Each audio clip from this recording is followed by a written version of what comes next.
On va prendre quelques minutes pour comprendre comment résoudre un exercice du type « Montrer qu'il existe un rang à partir duquel le terme d'une suite est inférieur à quelque chose ». C'est parti. On prend la suite définie par u de n égale 1 quart à la puissance n. L'énoncé nous demande de montrer qu'il existe un entier n0, c'est-à-dire un rang, tel que quel que soit n plus grand que n0, u de n va être inférieur à 10 puissance moins 5. Ensuite, il faut trouver n0. D'abord, on va montrer que n0 existe et ensuite, grâce au logarithme, on trouvera la valeur de n0.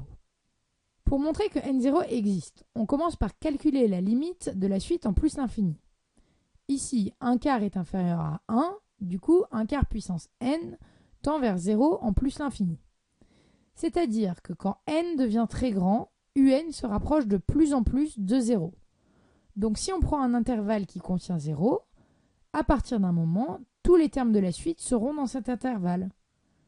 L'intervalle moins 10 puissance moins 5, 10 puissance moins 5, qui est celui qui nous intéresse, contient bien 0.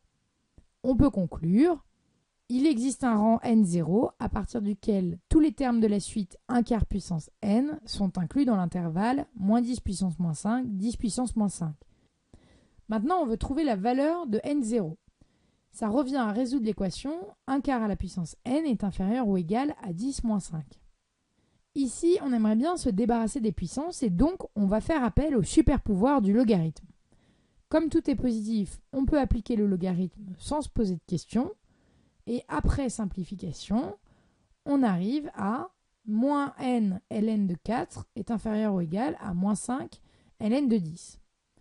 Comme moins ln de 4 est inférieur à 0, quand on divise par moins ln de 4, on change le signe et on obtient donc n supérieur ou égal à 5 ln de 10 sur ln de 4.